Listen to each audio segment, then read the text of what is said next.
Hi mga ka-farm. So, yun, kita nyo, nililiguan siya ng lalabs ko. Gagagaling niyan sa work. Diretso agad dito sa aming inahin.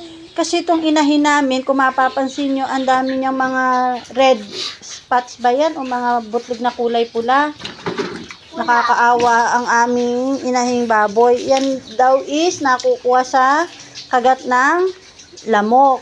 Kaya yan, galing pa yan sa work, pagod na pagod yan, pero ayan nga, kailangan niyang liguan ang aming inahin.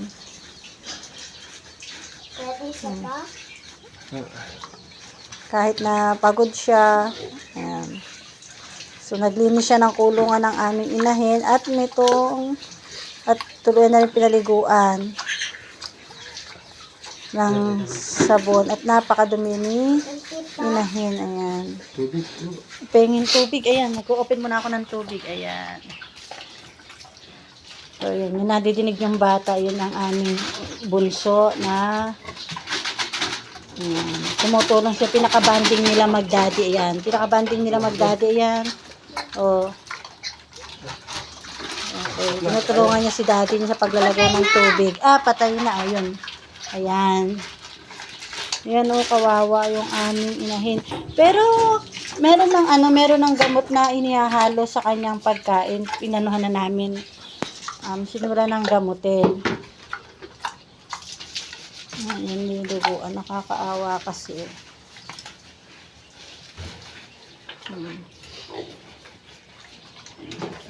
Ayan.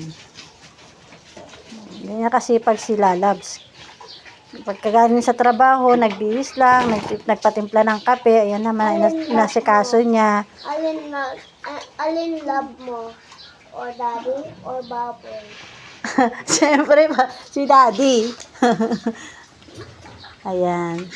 So, yan ang nililinisan. Gusto, love din kita. Boss. Oo. What's doing, Mama Grandma? Ayan. Ayan talagang, ayan, linis-linis talaga ng aming inahin. Ayan, mapapansin nyo yan, buong ano niya is, may mga, ano talaga, ayan, may butlig-butlig na red. Ayan. Ang daming kagat ng lamok, Ayan. Hanggang puwitan. Ito nga yung puwitan niya siguro nasusugat na kasi nga inamin niya, kinakaskas niya. Kaya yan. Yan ang aming inahin. Ayan. So, for the kulkul. Kahit nyo, na-enjoy nung aming inahing baboy. Hindi siya nag-iiyak at hindi siya nagwawala. Ayan.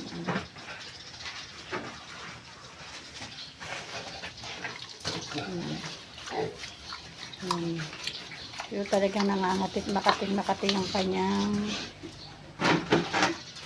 yung mga part na may mga butlig na yon.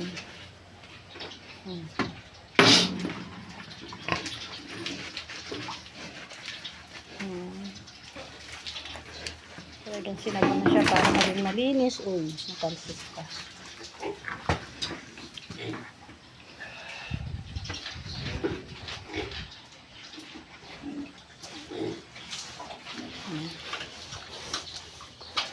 So, yun lang mga ka-farm. Sabi nga sa inyo, ang pinakapahinga at niya is dito talaga. After work is dito talaga sa aming farm. Yan. Lagi iniisip, ang dami-dami pang kailangan gawin dito sa farm. So, yun lang. Patuloy lang pong i-like, panoorin ang aming mga videos, and sa mga hindi pa nga po nakasupport or naka-follow, pa-follow nyo naman po kami pag ito'y dumaan po sa inyong FYP. So, yun lang mga ka-farm. Maraming salamat. Bye-bye!